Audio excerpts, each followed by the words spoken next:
Assalamualaikum warahmatullahi wabarakatuh. Salam semangat, salam belajar, salam bahagia. Baiklah, pada kali ini saya akan menyampaikan materi minggu lalu, melanjutkan tentang materi dari mata pelajaran teknik pengukuran tanah atau ilmu ukur tanah. Pada kali ini kita akan membahas atau akan saya sampaikan tentang alat penyipat datar atau leveling atau sering disebut dengan water pass. Apa itu alat penyipat datar? Alat penyipat datar adalah salah satu alat ukur optik yang digunakan dalam ilmu ukur tanah.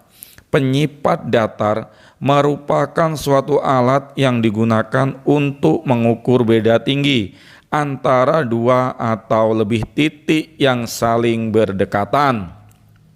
Untuk alat penyipat datar ini bisa kamu lihat pada foto berikut ini, pada gambar ini. Itu sudah ada bagian-bagiannya.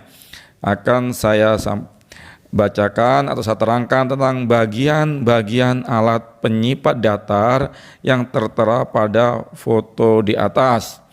Yang pertama itu ada skrup A, B, dan C adalah skrup yang digunakan untuk menyeting nifo kotak agar gelembung tepat di tengah lingkaran. Sedangkan cermin yaitu komponen dari water pass yang berfungsi untuk melihat kedudukan gelembung udara pada nifo pada saat bersamaan membidik rambu. Sedangkan bagian yang lain ada skrup penggerak halus horizontal, yaitu skrup yang digunakan untuk memutar alat ke arah horizontal secara halus. Sedangkan skrup pengatur fokus, yakni skrup yang digunakan untuk mengatur fokus objek sehingga terlihat dengan jelas, kurang lebih sama dengan fokus pada kamera DSLR. Sedangkan bagian berikutnya itu ada optical alignment index, digunakan untuk acuan pengukuran tinggi alat ke tanah. Selanjutnya bagiannya adalah lensa objektif, yaitu lensa yang digunakan untuk menangkap objek.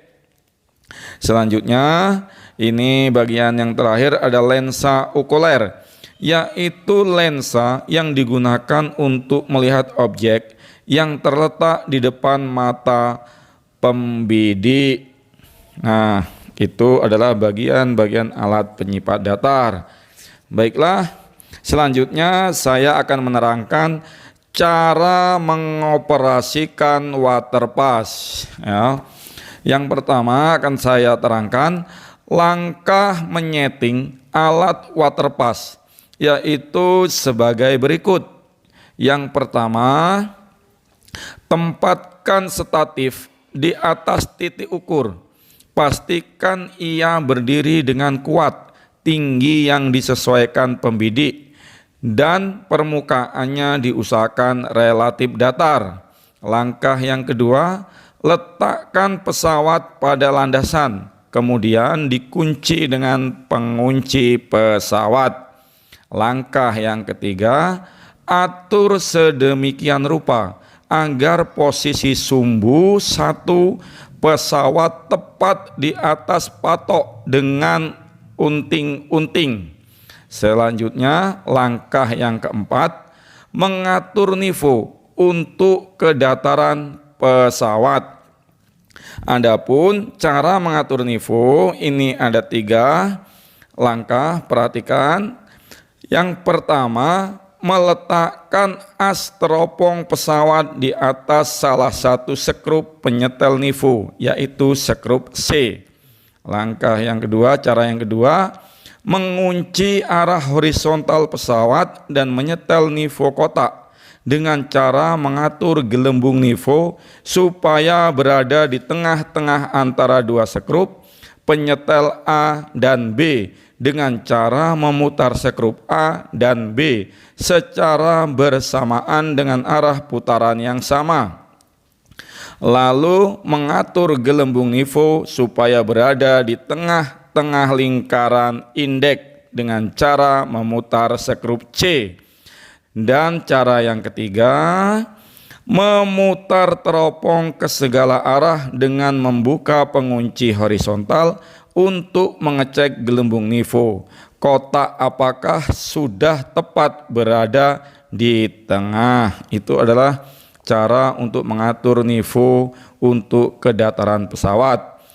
Sedangkan langkah untuk menyeting alat waterpass yang kelima adalah menentukan azimut utara 0 derajat dengan cara yang pertama, mengatur arah as pesawat ke arah utara dengan menggunakan kompas tangan yang dibidik dari sisi lensa okuler. Cara yang kedua, melihat sudut horizontal pada lobs pembaca skala sudut horizontal. Jika belum tepat pada 0 derajat, maka perlu memutar piringan skala sudut horizontal sehingga indeks sudut horizontal tepat pada 0 derajat. Itu adalah cara untuk menentukan azimut.